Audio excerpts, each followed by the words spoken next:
मेरा है और यहाँ अंग्रेजों का कानून नहीं चलेगा। शांत हो जाइए दोस्तों। बहुत साल शांत रह लिए दरबारी। When Subhash Chandra Bose said in Singapore, तुम मुझे खून दो मैं तुम्हें आजादी दूंगा. What was he talking? Some small contingent of Indian soldiers who have joined the INA, some of them are not even fully trained in some of this thing. The mighty British Empire, which is almost at this thing of winning the Second World War,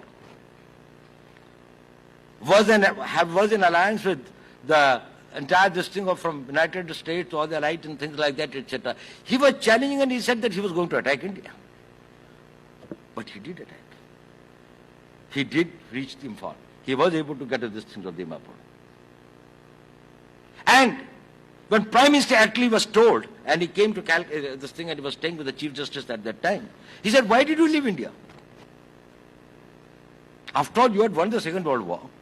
Gandhi had almost got this thing on that, this thing like that. The worst was over. The Quit India movement had flopped in 1942. What was such much a tearing hurry in 47 that you said that, no, we have to go immediately? He said it was not that. It was the spark that Bose had created among the soldiers of the Indian Army. And we had seen 1857, 2.5 million, 25 lakh Indian soldiers had returned victorious from the Second World War. And when the incidents like this started taking place, there was this thing, revolt in the Karachi Navaldak base, there was this thing in Jabalpur, there was this thing in Asansol, and so many places, and people joined the INA. He said, we knew we will not be able to take this country and hold this country. It was the threat of Subhash Bose, a rising of Indian nationalism, that we knew it's a matter of time.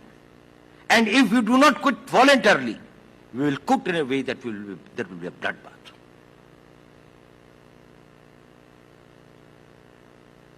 So they believe in themselves. When he says, "Tum mujhe khoon do, main tumhe azadi dunga," do you know how much of a blood he gave? It is the sole example in the annals of warfare where 2/3 attrition took place in the Indian National Army. 2/3 people died of their entire strength of 60,000. And still, they kept on fighting and were even tried in independent India after that.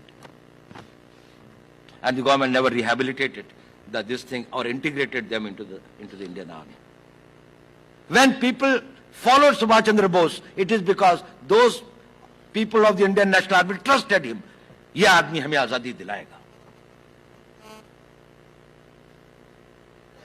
Because he trusted them, they died for him. Because they died for him, India got independence. It is that Britishers understood that a revolt in the Indian Army is something that they will not be able to handle.